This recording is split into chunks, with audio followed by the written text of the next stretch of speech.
तो भाई non verbal reasoning जब हमने शुरू किया था तो हमने सबसे पहले उसमें पढ़ा था इमेज, और इमेज में हमने पढ़ा था वाटर एंड मिरर इमेज, और हमने बहुत अच्छे से वाटर एंड मिरर इमेज का कंसेप्ट क्लियर किया था।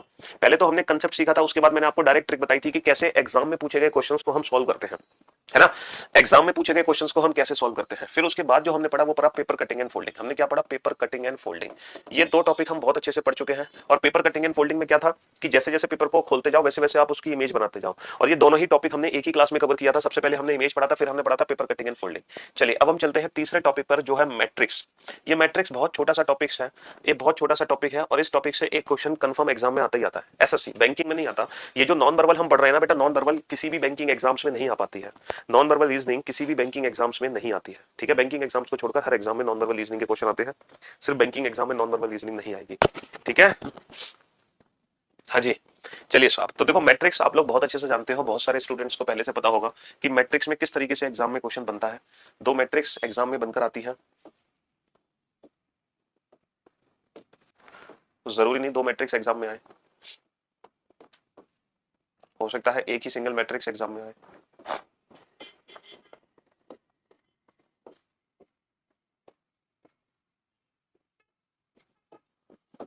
ये फर्स्ट मैट्रिक्स है और ये सेकंड मैट्रिक्स है।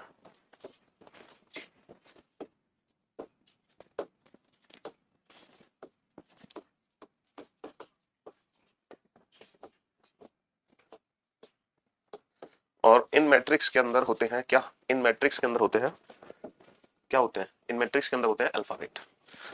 कुछ भी अल्फाबेट हो सकते हैं। हम्म।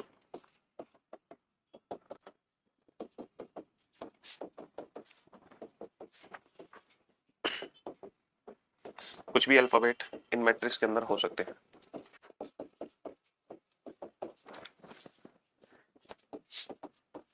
ये फिक्स नहीं है बेटा कि यही अल्फाबेट होंगे मैट्रिक्स के अंदर। मैट्रिक्स के अंदर कुछ भी अल्फाबेट का यूज किया जा सकता है, जरूरी नहीं है इन्हीं अल्फाबेट का हम यूज करें, ठीक है। बेसिकली मैट्रिक्स का काम होता क्या है? मैट्रिक्स का काम ये होता है, ठीक है, मैट्रिक्स का काम होता है कि अल्फाबेट को बेटा कोड करना। अल्फाबेट को किसमें कोड करना? अल्फाबेट को कोड करना नंबर के थ्रू। मैट्रिक्स की हेल्प से हम किसी भी अल्फाबेट को ना नंबर में कोड कर देते हैं। मैट्रिक्स की हेल्प से हम किसी भी अल्फाबेट को किस पे कोड कर सकते हैं? नंबर में कोड कर सकते हैं। ये भी किस पॉइंट ऑफ व्यू से यूज होती है? कोडिंग। मैट्रिक्स का काम होता है कोडिंग, कोडिंग करना, ठीक है। किसी भी अल्फाबेट को हम नंबर में कोड कर सकते हैं। दो तरीके से कोडिंग होती है हमारी, दो तरीके से। और ये जो कोडिंग होती है ना, ये एग्जाम में हमें पहले दिखाई जाती है विद एग्जाम्पल। जैसे मान लो एग्जाम में क्वेश्चन आया ये, और इसमें दो मैट्रिक्स बनी होंगी, तो यहाँ पे लिखा होगा एग्जाम्पल। और उस एग्जाम्पल में क्या लिखा होगा बेटा? उस एग्जाम्पल में ये लिखा होगा, जैसे एग्जाम्पल में लिखा होगा पी को कोड किया हमने 0 4 से, अच्छा, और टी को कोड किया है हमने 1 3 से, और आई को कोड किया है हमने 2, आई को कोड किया है हमने 3 4 से। तो हमसे पूछा जाएगा बताओ फिर सोप की कोडिंग क्या होगी, बताओ फिर सोप की कोडिंग क्या होगी। और हमारे सामने चार ऑप्शन होंगे, option A, option B, option C, option D, ठीक है। ये चार ऑप्शन हमारे सामने होंगे और हमें बताना है कौन सा ऑप्शन हमारा परफेक्ट होगा। ऑप्शन ए इज 58, है ना, 68, एक सेकंड 58 कॉमा 68, 58 68 कॉमा 12 और comma 10। Option B is 77, 75, 31, 33। Option C is 96, 87 and 00 and 04. Option D is 96, 87, 00 and 43. ये चार ऑप्शन आपके सामने हैं।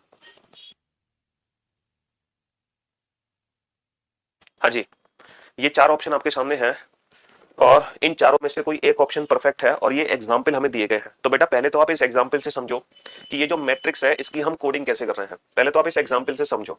देखो हमने पी को कोड किया है 0 4 से, तो 0 4 कैसे कोड बनेगा? देखो मैट्रिक्स को हम दो तरीके से कोड कर सकते हैं बेटा। मैट्रिक्स को हम दो तरीके से कोड कर सकते हैं। जो इसका नॉर्मल मेथड है मैट्रिक्स को कोड करने का, वो ये है कि पहले रो का नंबर पढ़ो देन कॉलम का नंबर पढ़ो।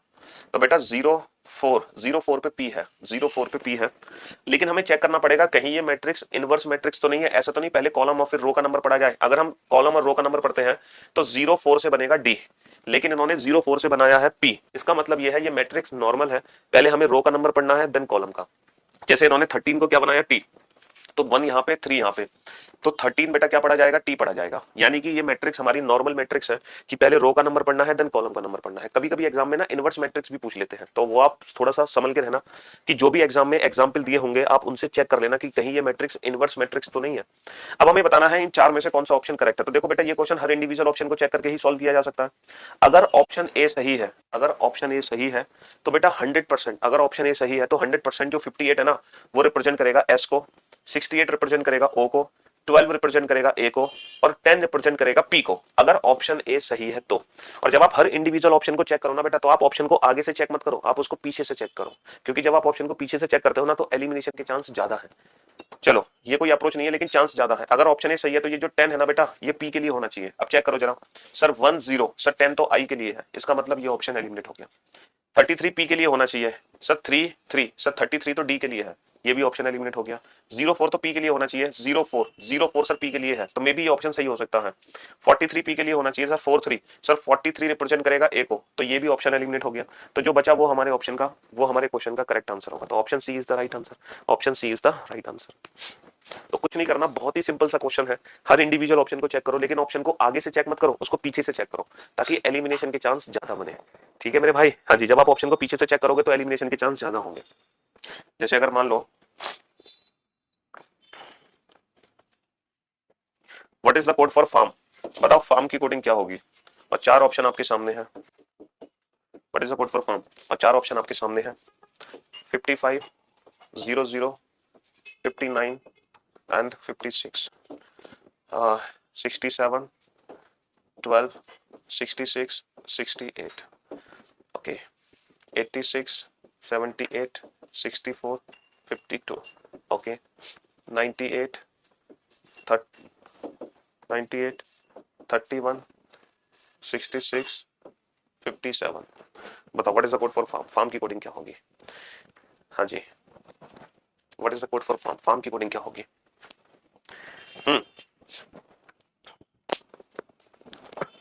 मेरे भाई अगर ऑप्शन ए करेक्ट है तो 56 एम को रिप्रेजेंट करेगा। चेक करो सर 5 ये 6 ये 56 किसको रिप्रेजेंट करेगा, ओ को, इसका मतलब ऑप्शन ए गलत हो गया। अगर ऑप्शन बी सही है तो 68 रिप्रेजेंट करेगा एम को, 6 ये 8 ये, सर 68 रिप्रेजेंट करेगा ओ को, ये भी ऑप्शन एलिमिनेट हो गया। 52 रिप्रेजेंट करेगा एम को, सर 5 ये 2 ये, 52 कोई नंबर ही नहीं है। 57 5 ये 7 ये, 57 डेफिनेटली एम को है, तो बस तीन ऑप्शन एलिमिनेट हो गए, जो बचा वही हमारे क्वेश्चन का परफेक्ट आंसर होगा। Option D is the right answer. लेकिन बेटा ये चार ऑप्शन में से ऑप्शन डी क्यों सही हुआ, इस रीजन की वजह से। ये एग्जाम्पल हमें दिए गए थे, इसको देखकर ही हमने पहचाना कि हमारी जो मैट्रिक्स है वो किस तरीके से कोड हुई है। ठीक है मेरे भाई, हाँ जी। अगर मैं यहाँ पे एग्जाम्पल चेंज कर दूं, अगर मैं एग्जाम्पल चेंज कर दूं तो फिर हमारा क्वेश्चन हो जाएगा अलग। चलिए अब मैं इस क्वेश्चन को हटाता हूँ और मैं एग्जाम्पल चेंज करूंगा इस बार। ठीक है, इस बार जो एग्जाम्पल है वो इस तरीके से दिए हुए हैं। एग्जाम्पल हर बार दिए जाएंगे एग्जाम में, एग्जाम में दो मैट्रिक्स होंगे और कुछ एग्जाम्पल होंगे। इस बार जो एग्जाम्पल दिया हुआ है वो ये दिया हुआ है, t is coded as 31, t is coded as 31 and p is coded as 24, p is coded as 24। ठीक है, then what is the code for soap, तो सोप की कोडिंग क्या होगी। एंड चार ऑप्शन हमें दिए गए हैं, option A B C D. Option A is 58 56 00 and 04. Option B is 85 65 00 40. Option C is 84 82 78 24. Option D is 60 69 69 78 78 13 13 32। अब बताओ which option is correct, which option is correct. अब थोड़ा सा ध्यान देना बेटा, जल्दबाजी में ऑप्शन ए टिक मत कर देना। इस क्वेश्चन में थोड़ा सा ध्यान देना, जल्दबाजी में ऑप्शन ए टिक मत कर देना, क्योंकि ये जो मैट्रिक्स है इन एग्जाम्पल्स को ध्यान से देखो, बिना इन एग्जाम्पल के ये मैट्रिक्स को हम कोड नहीं कर सकते। अब बेटा ये जो टी है ना, टी का कोड दिया हुआ है 31। हमेशा हम जो मैट्रिक्स पढ़ते हैं वो कैसे पढ़ते हैं, पहले रो देन कॉलम। तो अगर हम 31 देखते हैं तो बेटा 3 ये है और 1 ये है, तो बेटा 31 तो रिप्रेजेंट करना चाहिए ए को, 31 रिप्रेजेंट किसको करेगा, ए को, लेकिन इन्होंने 31 रिप्रेजेंट किया है टी को। ऐसा क्यों किया, कहीं ये ऐसा तो नहीं कि ये इनवर्स मैट्रिक्स हो उल्टी, कि पहले रो कॉलम की जगह पहले कॉलम देन रो पढ़े। चेक करो सर 30 और 1 31, यस सर 31 टी को रिप्रेजेंट किया, बिल्कुल सही। तो हमें लग रहा है ये मैट्रिक्स रिवर्स है। अच्छा 24 को पढ़ो उल्टा, तो सर पहले कॉलम देन रो, तो 24, यस सर बिल्कुल सही का पी, तो ये पी है। इसका मतलब इस बार ऑप्शन ए आंसर नहीं बन सकता। तो चेक करो क्या 04 पी के लिए है, तो बेटा 04 ऐसे मत पढ़ो, हमें पढ़ना पड़ेगा पहले कॉलम देन रो, तो 04 रिप्रेजेंट करेगा डी को, ना कि पी को। 40 सर 40 डेफिनेटली पी को रिप्रेजेंट करेगा। 24 सर 24 भी पी को रिप्रेजेंट करेगा। 32 सर 32 भी पी को रिप्रेजेंट करेगा। तीन ऑप्शन हमारे बच गए। 00 ए को रिप्रेजेंट करेगा, 00 ए को करेगा, बिल्कुल सही जवाब। 78 7 ये 78 रिप्रेजेंट करेगा, 78 रिप्रेजेंट करेगा ओ को, जबकि ओ के लिए नहीं, ये ए के लिए है, तो ये ऑप्शन एलिमिनेट हो गया। 13 13 सर 13 रिप्रेजेंट करेगा ए को, तो मे बी ये ऑप्शन सही हो सकता है। अब 65 और 78 में से कौन सा ऐसा है जो ओ को रिप्रेजेंट करेगा? 65 डेफिनेटली ओ को करेगा। 78 सर 78 भी ओ को करेगा। अब 85 और 69 में से एस को रिप्रेजेंट कौन करेगा?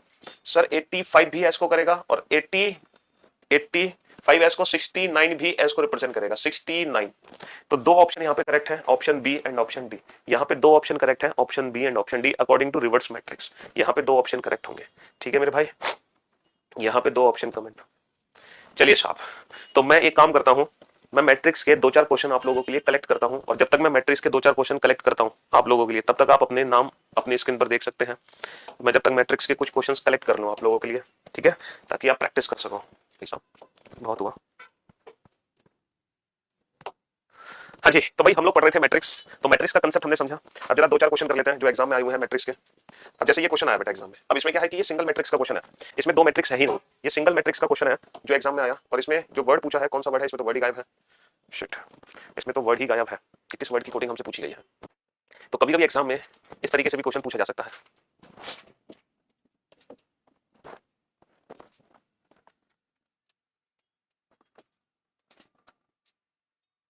इसकी कोडिंग हमसे पूछी गई है, बताओ LSVO की कोडिंग क्या होगी? LSVO की कोडिंग क्या होगी? इसकी कोडिंग हमसे पूछी गई है। What is the code for LSVO? और ये मैट्रिक्स आपके सामने है, ये मैट्रिक्स आपके सामने है, हमें बताना है what is the code for LSVO। और इस बार देखो, इस बार हमें एग्जांपल नहीं दिया गया है कि इस मैट्रिक्स को हमें कोड कैसे करना है, पहले रो देन कॉलम या फिर पहले कॉलम देन रो, हमें कुछ नहीं दिया गया ना, तो हम पता है दोनों तरीके से चेक करके देखेंगे। अगर मान लो ऑप्शन ए सही है तो 36 होना चाहिए ओ के लिए, तो पहले रो देन कॉलम को चेक करो, तो 36 सर 36 ओ के लिए है। अगर पहले कॉलम देन रो करते तो 36 ओ के लिए नहीं होता, 36 ओ के लिए नहीं होता, बट रो कॉलम से 36 है, तो मे बी ये ऑप्शन सही हो सकता है, और ये क्वेश्चन रो कॉलम वाला ही हो। 44 को चेक करो, 44 सर 4 यहाँ 4 यहाँ, 44 सर किसके लिए है? ई के लिए है। चाहे आप कैसे भी चेक करो इसको, दोनों तरीके से ई बनेगा, तो ऑप्शन बी तो 100% एलिमिनेट हो गया। 17 किसके लिए है? सर 1 यहाँ 7 वहाँ। 17 किसके लिए है? सर 17 ओ के लिए है, तो मे बी ये दोनों ऑप्शन सही हो सकते हैं। अब चेक करो वी किसके लिए है? 73 के लिए है बी, 7 यहाँ 3 यहाँ, 73 के लिए वी है डेफिनेटली। क्या 50 के लिए है बी? 5 यहाँ 0 वहाँ, 50 के लिए ए है, और ऐसे चेक करोगे तो 50 के लिए एन है, तो दोनों तरीके से गलत हो गया ये, ठीक है। 61 के लिए चेक करो, सर 61 के लिए एस है, तो ये भी ऑप्शन गलत हो गया, तो option A is the right answer. और ये जो मैट्रिक्स है ना, पहले रो देन कॉलम, पहले रो देन कॉलम, ठीक है, option A is the right answer. पहले रो देन कॉलम था, ठीक है। इसमें हमें बताना है कि टेबल की कोडिंग क्या होगी, what is the code for table, table की कोडिंग क्या होगी, और एग्जांपल दिए गए हैं कि m को 10 से दर्शाया गया है, w को 20 से, m को 10 w को 20। अब आप ये देखो 10 और 20 कैसे है m और w के लिए। 10 बेटा पहले रो, 1 यहाँ 0 यहाँ, 1 0 सर 1 0 f हो जाएगा। इसका मतलब ये जो मैट्रिक्स है ना, अच्छा मैट्रिक्स क्लियर दिखाई नहीं दे रही, अब कुछ दिखाई दे रही है? हमें टेबल का कोड पता करना है, और जो m का कोड है बेटा वो 10 है, ये एग्जांपल हमें दिया गया है, m का कोड 10 है, ये एग्जांपल हमें दिया गया है। अब आप देखो ये मैट्रिक्स सीधी है या उल्टी है, हमें टेबल का कोड पता करना है। अगर पहले रो देन कॉलम का नंबर ले हम, पहले रो देन कॉलम, तो बेटा 10 रिप्रेजेंट किसको करेगा? f को, जबकि 10 ने किसको रिप्रेजेंट किया? m को। कहीं ये मैट्रिक्स रिवर्स तो नहीं है, पहले कॉलम देन रो, तो देखो 10 सर डेफिनेटली m है, इसका मतलब ये मैट्रिक्स रिवर्स है, पहले हमें कॉलम चेक करना है देन रो, पहले हमें कॉलम देन रो, पहले हमें कॉलम देन रो। अब आप बताओ टेबल की कोडिंग क्या होगी? ये जो वर्ड है, ये जो वर्ड है टेबल, इसकी कोडिंग क्या होगी? तो आप पीछे से चेक करना शुरू करो। 57, क्या 57 ई को रिप्रेजेंट करेगा? क्या 57 ई को रिप्रेजेंट करेगा? सर 5 यहाँ 7 यहाँ, 57 डेफिनेटली ई को रिप्रेजेंट करेगा। 43 करेगा? सर 4 यहाँ 3 यहाँ, 43 सर 43 अगर हम देखें 43 रिप्रेजेंट करेगा बी को, तो ये ऑप्शन एलिमिनेट। 75 करेगा? 7 यहाँ 5 यहाँ, 75 रिप्रेजेंट करेगा एफ को, ये ऑप्शन एलिमिनेट। 75 रिप्रेजेंट करेगा एफ को, ये ऑप्शन एलिमिनेट, तो option A is the right answer. ये भी रिवर्स मैट्रिक्स थी बेटा, ये कौन सी मैट्रिक्स थी? रिवर्स मैट्रिक्स, जिसमें पहले कॉलम का पढ़ना है देन रो का पढ़ना है। तो आपको एग्जाम में ये खुद देखना पड़ेगा कि जो एग्जाम में मैट्रिक्स पूछी गई है वो कौन सी मैट्रिक्स है, वो नॉर्मल मैट्रिक्स है या वो रिवर्स मैट्रिक्स है। तो इसमें कंफ्यूज मत हो जाना, ये समझने का बहुत अच्छा तरीका है गिवन एग्जांपल, ठीक है। तो बहुत सिंपल सा टॉपिक था मैट्रिक्स, इसमें ऐसा कुछ नया नहीं पढ़ना है ना, बहुत सिंपल सा टॉपिक है। अब जैसे ये है, इसमें सी को 69 से रिप्रेजेंट किया गया है, सी को रिप्रेजेंट किया गया है 69 से, इसमें सी को रिप्रेजेंट किया गया है 69, सी को रिप्रेजेंट किया गया है 69। अब आप देखो 69, तो 6 यहाँ 9 यहाँ, 69 रिप्रेजेंट होगा बेटा डी, 69 रिप्रेजेंट होगा डी, यानी कि ये मैट्रिक्स भी रिवर्स मैट्रिक्स है, ये मैट्रिक्स भी रिवर्स है। देखो 6 यहाँ 9 यहाँ, 69 रिप्रेजेंट होगा सी से, तो ये भी रिवर्स मैट्रिक्स है, ये भी रिवर्स मैट्रिक्स है। अब आप बताओ राउंड की कोडिंग क्या होगी? राउंड की कोडिंग क्या होगी? राउंड की कोडिंग क्या होगी, 95 रिप्रेजेंट करेगा डी को, 9 यहाँ 5 यहाँ, 95 डेफिनेटली डी को रिप्रेजेंट करेगा, 77 करेगा, 7 यहाँ 7 यहाँ, 77 भी करेगा, 95 भी डी को रिप्रेजेंट करेगा, 86 करेगा डी को रिप्रेजेंट, सर 86 करेगा सी को रिप्रेजेंट, तो ये ऑप्शन एलिमिनेट हो गया। 23 करेगा एन को रिप्रेजेंट, 23 एन, 2 यहाँ 3 यहाँ, सर 23 करेगा बी को रिप्रेजेंट, तो ये ऑप्शन एलिमिनेट हो गया। 33 करेगा 3 3, सर 33 करेगा एन को रिप्रेजेंट, तो ये ऑप्शन भी सही हो सकता है। 33 किसको करेगा, एन को रिप्रेजेंट। 99 करना चाहिए किसको, यू को, सर 99 यू को करेगा 100%। 58 करेगा यू को रिप्रेजेंट, 5 यहाँ 8 यहाँ, 58 भी यू को रिप्रेजेंट करेगा। अच्छा 56 किसको करना चाहिए, ओ को, 56 किसको रिप्रेजेंट करेगा, एल को, तो ये ऑप्शन एलिमिनेट, ये option correct, option B is the right answer. तो ये जो मैट्रिक्स के क्वेश्चन होते हैं बहुत ही सिंपल क्वेश्चन होता है, इसमें ऐसा कुछ नया सीखने की जरूरत नहीं थी। अगर एग्जांपल गिवन ना हो तो हमें बाय डिफॉल्ट मैट्रिक्स को नॉर्मल कोड करना है, पहले रो देन कॉलम। अगर मान लो ऑप्शन मैच नहीं हो पा रहे फिर हम सोचेंगे फिर कॉलम देन रो, ठीक है। हाँ जी, तो मैट्रिक्स बहुत सिंपल सा टॉपिक है, इसमें कुछ भी नहीं था, बस इतना ही था मैट्रिक्स, ठीक है, इसके अलावा कुछ नहीं है मैट्रिक्स में। अब हम चलते हैं नेक्स्ट चौथे टॉपिक की तरफ, fourth topic non verbal reasoning का, और इस चौथे टॉपिक का नाम है grouping of identical figure, grouping of identical figures, grouping of identical figures. ये चौथा टॉपिक है नॉन वर्बल रीजनिंग का, ग्रुपिंग ऑफ आइडेंटिकल